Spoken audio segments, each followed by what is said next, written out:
Hello, I'm Kate and I'm going to read you a story about Paddington Bear by Michael Bond. And this is, of course, particularly special because it's a Christmas story. Now, Paddington has had his Christmas dinner and he's sitting with all his family, Mr. and Mrs. Brown, Jonathan, Judy, Mrs. Bird, the housekeeper, and his lovely friend, Mr. Gruber.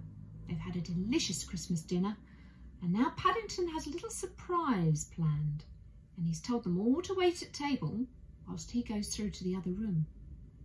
Wonder what he's up to. Let's find out. You can come into the dining room now, Paddington announced, looking around the room. I've finished wrapping my presents and they're all on the Christmas tree. The family followed Paddington through to the dining room and saw the surprise that had been prepared for them. In addition to the presents that had already been placed on the tree, there were now 6 newly wrapped ones tied to the lower branches. If the Browns recognised the wrapping paper they had used for Paddington's presents earlier in the day, they were much too polite to say anything. "I'm afraid I had to use old paper," said Paddington apologetically as he waved a paw at the tree. "I hadn't any money left, and that's why you had to go in the other room while I wrapped them." "Really, Paddington," said Mrs. Brown, "I'm very cross with you spending all your money on presents for us." "Well, I'm afraid they're rather ordinary," said Paddington as he settled back into a chair to watch the others.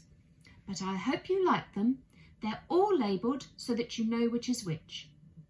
"Ordinary?" exclaimed Mr. Brown as he opened his parcel. "I don't call a fountain pen ordinary, and there's a bottle of ink as well." "Gosh, a new stamp album," cried Jonathan. "Wow, it's got some stamps inside already." "They're Peruvian ones from Aunt Lucy's postcards," said Paddington. "I've been saving them for you." "We all seem to be very lucky," said Mrs. Brown as she unwrapped a parcel containing a bottle of her favourite lavender water. "How did you guess? I finished my last bottle only a week ago." "I'm sorry about your parcel, Mrs. Bird," said Paddington, looking across the room. "I had a bit of a job with the knots." "It must be something special," said Mr. Brown. "It seems all string and no parcel." "That's because it's really a clothesline," explained Paddington, "not string. I rescued it when I got stuck in the revolving door at Crumbold and Ferns." "Well, that makes 2 presents in one," said Mrs. Bird as she freed the last of the knots and began unwinding yards and yards of paper. "How exciting! Oh, I can't think what it can be." "Why," she exclaimed, "I do believe it's a brooch. Oh, and it's shaped like a bear. How lovely!" Mrs. Bird looked most touched as she handed the present around for everyone to see. "I shall keep it in a safe place," she added, "and only wear it on special occasions when I want to impress people." "I don't know what mine is," said Mr. Gruber as they turned to him. He squeezed the parcel. "It is such a funny shape." "It's a drinking mug," he exclaimed, his face lighting up with pleasure. "And it even has my name painted on the side." "It's for your 11s, Mr. Gruber," said Paddington. "I noticed your old one was getting rather chipped."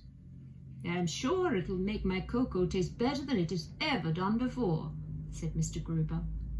He stood up and he cleared his throat. "I think I would like to offer a vote of thanks to young Mr. Brown," he said, "for all his nice presents. I'm sure he must have given them a great deal of thought."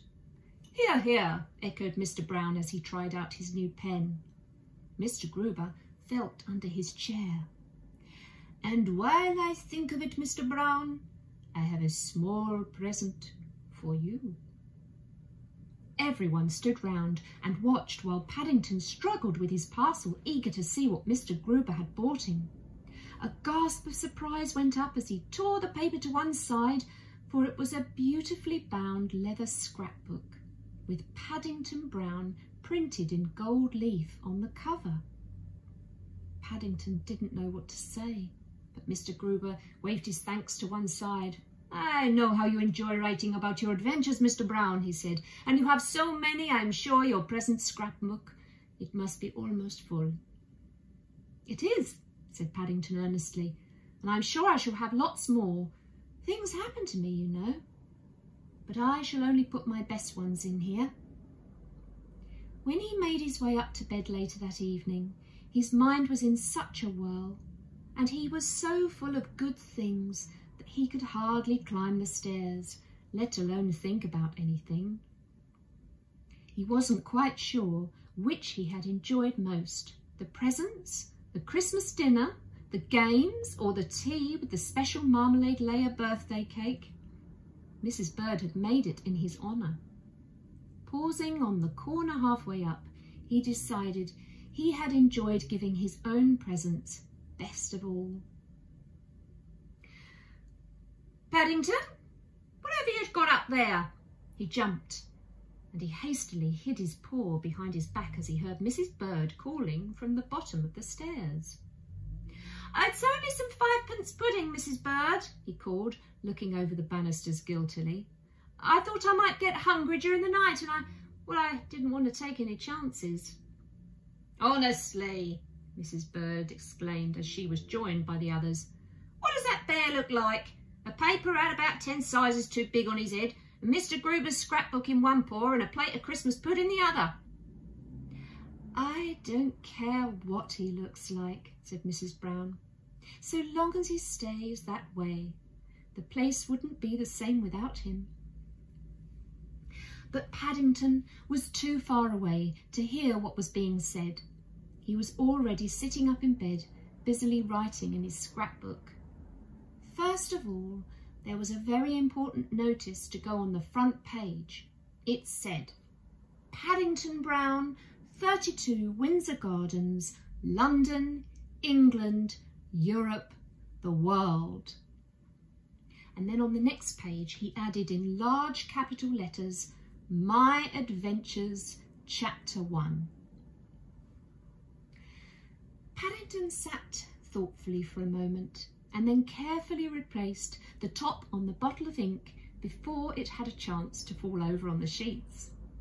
He felt much too sleepy to write any more, but he didn't really mind. Tomorrow was another day, and he felt quite sure he would have some more adventures, even if he didn't know what they were going to be as yet. Paddington lay back and pulled the blankets up around his whiskers. It was warm and comfortable, and he sighed contentedly as he closed his eyes. It was nice being a bear, especially a bear called Paddington.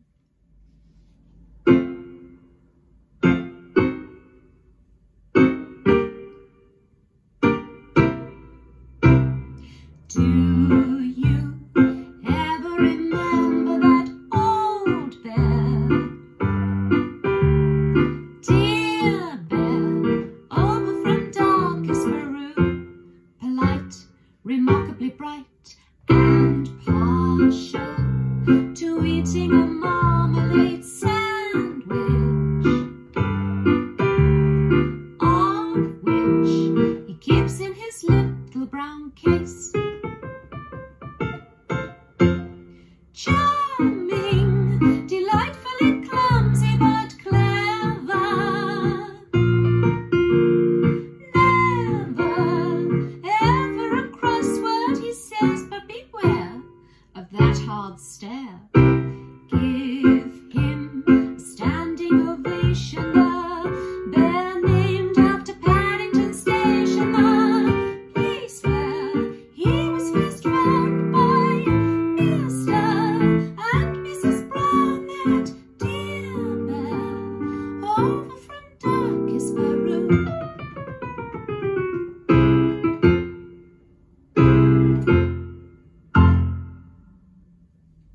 Good night, sweet dreams.